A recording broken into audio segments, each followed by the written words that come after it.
The Codex Gigas is one of the most mysterious manuscripts from history. Written by an unknown author, the text is rife with occult legends, and the physical volume is so large that it needs to be held open by two people. It feels as though the book wasn't fashioned for human hands, so where did the Codex Gigas come from?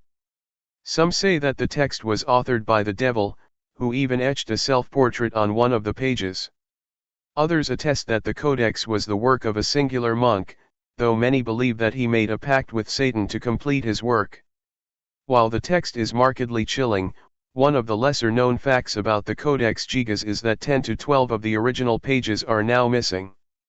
Allegedly, these pages contain information so dangerous that they had to be destroyed for the sake of humanity. Legend has it that the book was created by a monk who sold his soul to the devil. According to legend, the Codex Gigas was created in the 13th century by Herman the Recluse, an accursed monk who made a pact with the devil. Prior to the book's conception, Herman had committed a great sin, and his abbot decided that he should be walled up and left to starve to death as punishment. In an effort to save his own life, the monk promised to write a massive codex that would exalt the monastery, with the catch that he would be released after the text's completion. The abbot agreed, and Herman was given a year to carry out the task. Herman immediately got to work, and toiled endlessly for months, but still he was nowhere near done. A text this large could easily take 3 decades to write out by hand.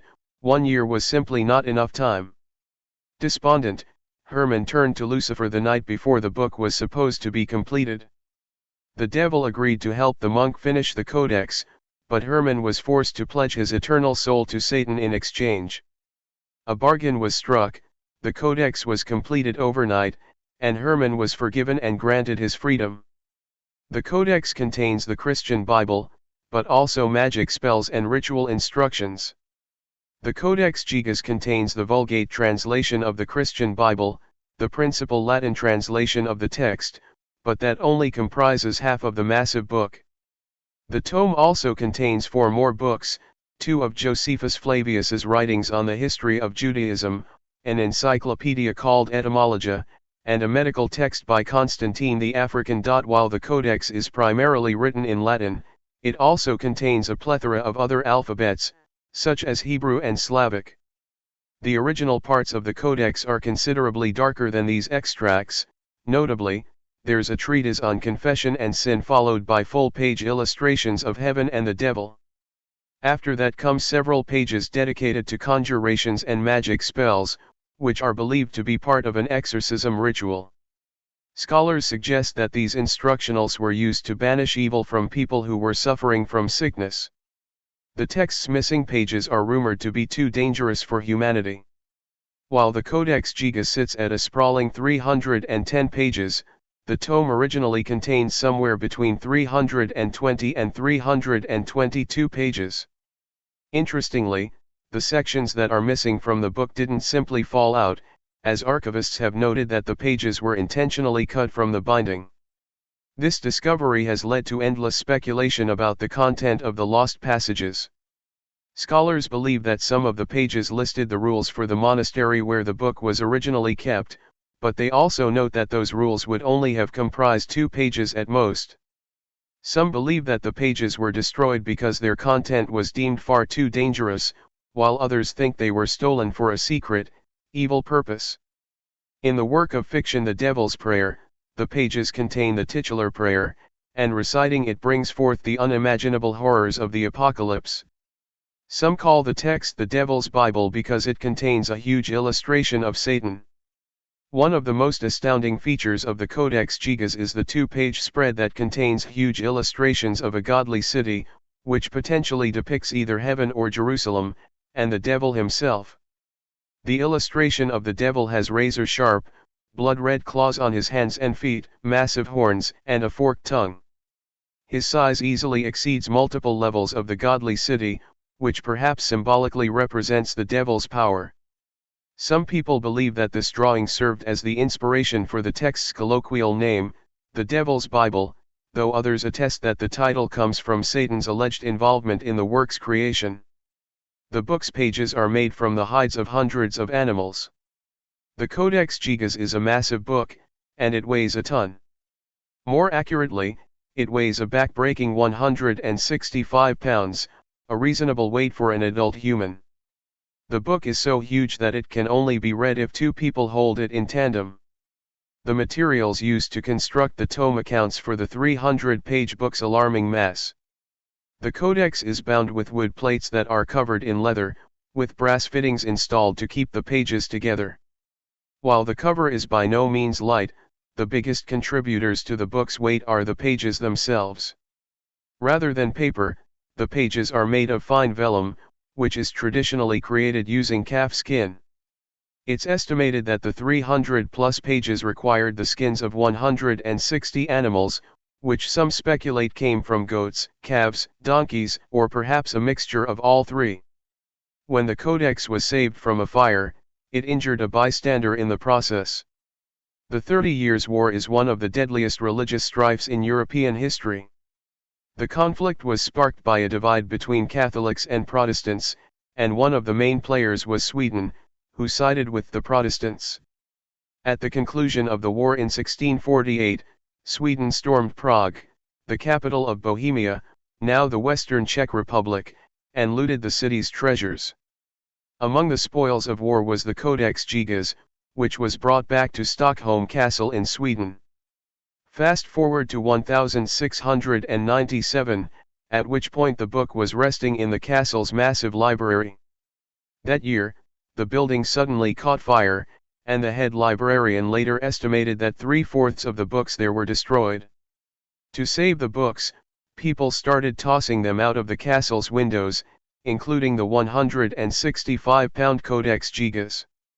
According to Vicar Johan Eriksson's, the massive book landed on a person outside and injured them, probably grievously. The text was written by a single monk, and it probably took his whole life to complete. The Codex is theorized to have been written by a singular person. While its authorship cannot be confirmed, the work is signed by a monk named Hermanus Monachus Inclusus, which roughly translates from Latin to Herman the Recluse. After closely studying the text, modern historians have drawn several conclusions about the tome's authorship. Firstly, the calligraphy is unique and consistent throughout the entirety of the work, which means that it was written by an individual. Secondly, it would have taken an estimated 5 years of non-stop work to even copy the text by hand.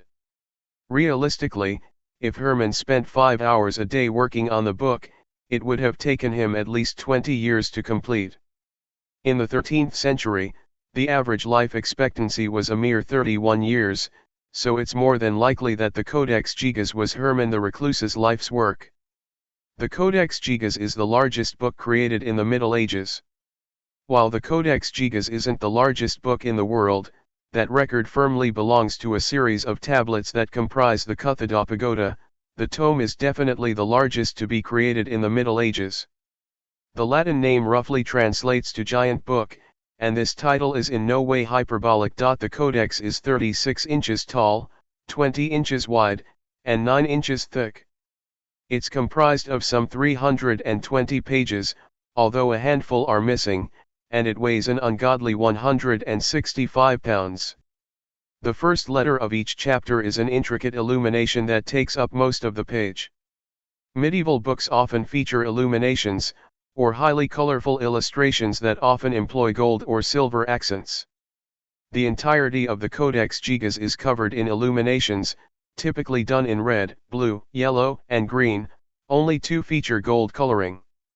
The first letter of every chapter or gospel is almost always a highly detailed illumination. One of the more beautiful initials comes at the beginning of the Gospel of Matthew, where the first letter, L, spans the entirety of the page's height. The character is bright red, but the coloring grows darker around the edges, and the space inside the L is decorated with 6 spirals set against a gold background. It easily could have taken the author days to complete just one of these initials. The Codex changed hands countless times over the centuries. The Codex Gigas didn't lie permanently in the city where it was first created. Over the years, it has been sold, loaned out, borrowed, and outright stolen. It's estimated that the book was completed between 1223 and 1230 at a Benedictine monastery in Podlasis, Bohemia, now the Czech Republic. It didn't stay there for long. The monastery fell on hard times and was forced to pawn the book to a monastery in Brevnov.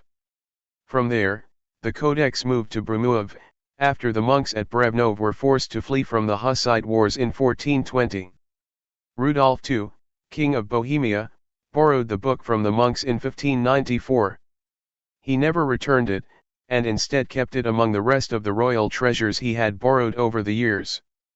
Then, in 1648, it was taken by the Swedes when they sacked Prague at the end of the 30 Years' War. After that, it was kept in the Royal Library in Stockholm, where a massive fire displaced it for a time. Nowadays the book is often sent out on loan for educational purposes. In 2007, the book was loaned to Prague, which allowed the Czech people to examine the text they had originally penned and owned centuries prior.